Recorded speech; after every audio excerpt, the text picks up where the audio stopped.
Hello newbies. Today I will teach you all present perfect tense. Present perfect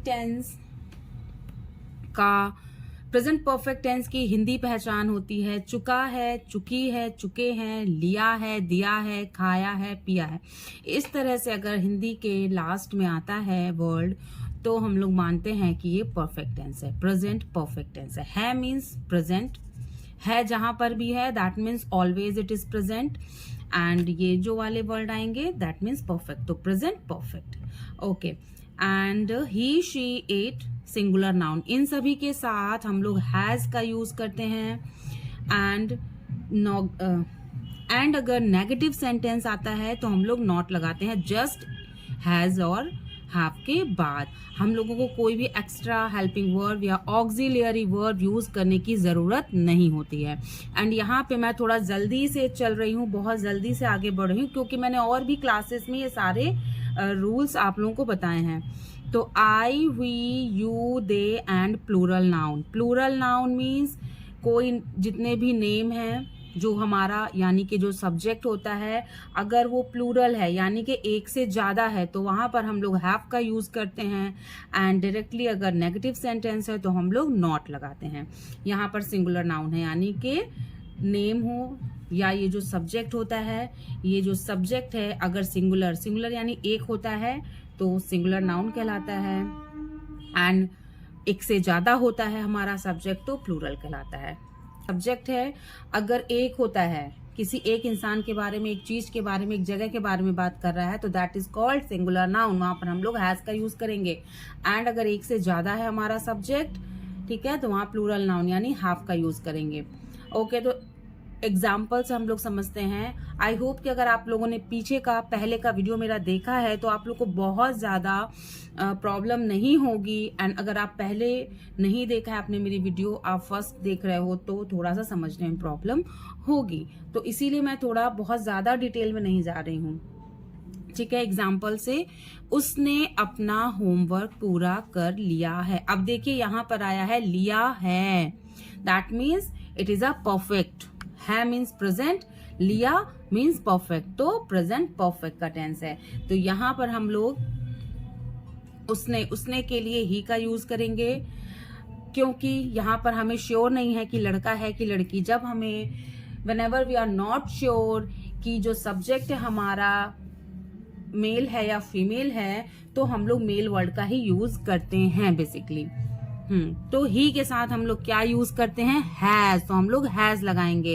and पूरा करने की क्या होगी, कंप्लीटेड। वाई कंप्लीटेड, स्पेलिंग तो कंप्लीट की कंप्लीट होती है, वाई कंप्लीटेड क्योंकि ये परफेक्ट टेंस है, और परफेक्ट में हम लोग वर्ब की थर्ड फॉर्म का यूज करते हैं, या हम लोग बोलें कि हम लोग क्या पास्ट पार्टिसिपल का यूज करते हैं। ठीक है, तो हम लोग देखिए समझने के तीन तरीके हैं। या तो हम लोग इस तरह से समझें कि पास्ट पार्टिसिपल यूज करना है, या इस तरह से समझें कि वर्ब की थर्ड फॉर्म यूज करनी है, या इस तरह से समझें कि जो परफेक्ट फॉर्म है, एक प्रेजेंट में मैंने रखा है, एक पास्ट है और एक परफेक्ट। मैंने समझाया था जब मैंने वर्ब की तीनों फॉर्म्स बताई थी, तो उस वीडियो को जाकर आप लोग देख लेना। तो यहाँ पर हम लोग वर्ब की थर्ड फॉर्म का यूज करते हैं। जो वर्ब की मैंने वीडियो बनाई है वो आप लोग देख लेंगे तो आप लोगों को बहुत ही इजी हो जाएगा ये वाले सेंटेंसेस बनाने में। तो हिज, अपना, यहाँ पर ही के लिए अपने की स्पेलिंग हिज लगती है, एंड होमवर्क की homework. So he has completed his homework. Number 2, वे खाना नहीं खा चुके हैं। दे की होती है, वे की होती है दे, खाना खाने की होती। अब दे के साथ हम लोगों को क्या यूज करना है, have. And I have told you all before कि हम लोग यहाँ पर एक्स्ट्रा कोई भी नेगेटिव सेंटेंस में हम लोग को एक्स्ट्रा कोई भी ऑक्सिलियरी या हेल्पिंग वर्ब लगाने की जरूरत नहीं है। हैव यहाँ पर खुद ही एक हेल्पिंग वर्ब की तरह काम कर रहा है। तो दे हैव नॉट, खाने की होगी eaten, third form, or we can say past participle form we are using here, so eaten, and खाना की food, so they have not eaten food, वे खाना नहीं खा चुके हैं, या उन्होंने खाना अभी तक नहीं खाया है। कुछ भी बोलेंगे सेंटेंस हमारा ऐसे ही बनेगा। अगर हम ये भी बोलते कि उन्होंने खाना नहीं खाया है तो भी सेंटेंस हमारा यही होता। क्या हमारा स्टेशन आ चुका है? Here it is a interrogative sentence and तो क्या के लिए, क्या से स्टार्ट हुआ है हमारा सेंटेंस, तो हम लोग यहाँ हैज पहले लगाएंगे, हैज हम लोग पहले लगाएंगे, कोई भी एक्स्ट्रा स्पेलिंग नहीं यूज होगी यहाँ पर क्या के लिए, जस्ट हम लोग हैज लगा देंगे। जो हम लोग सब्जेक्ट के बाद लगाते थे वो सब्जेक्ट के पहले हम लोग लगा देंगे, दैट्स इट। हमारा स्टेशन की क्या हो जाएगी, आर स्टेशन, एंड आ चुका है अराइव्ड, तो has our station arrived, has our station arrived.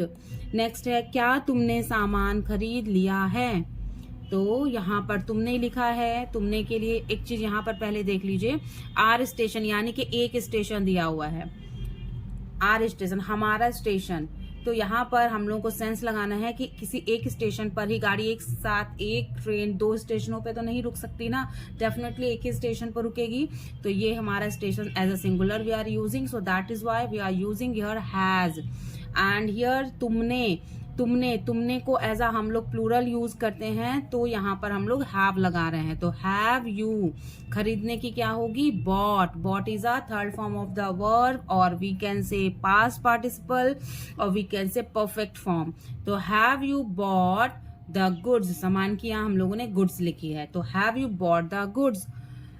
ठीक है, मैंने 4 ही आप लोगों को सेंटेंस बताए हैं एंड आशा करती हूँ कि आप लोगों को इतना समझ में आया होगा। अगर कुछ नहीं समझ में आया है तो प्लीज कमेंट बॉक्स में जरूर मेंशन कीजिए। हम लोग आते हैं होम असाइनमेंट की तरफ। आप लोगों के लिए होम असाइनमेंट है, कुछ सेंटेंस मैंने दिए हुए हैं, लाइक 12 सेंटेंसेस दिए हुए हैं, 6 हैं हिंदी सेंटेंसेस एंड 6 हैं इंग्लिश के sentences. As you can see these all are the sentences. तो you all have to translate these sentences and speak in front of the mirror. आप लोगों को इन सेंटेंसेज को ट्रांसलेट करना है, यानी कि हिंदी को इंग्लिश में एंड इंग्लिश को हिंदी में लिखना है, और कोशिश कीजिए कि शीशे के सामने बोलिए, तो आपका रिटन राइटिंग पार्ट भी अच्छा होगा। लिखने से सेंटेंसेस जब आप लोग नोटबुक में लिखेंगे तो इससे आपका राइटिंग पार्ट अच्छा होगा, एंड जब आप शीशे के सामने बोलेंगे तो आपका स्पीकिंग पार्ट अच्छा होगा। आई होप कि आप लोगों को ये वीडियो अच्छा लगा है, समझ में आया है, तो please like share and subscribe कीजिए। Thank you so much, be happy, bye bye.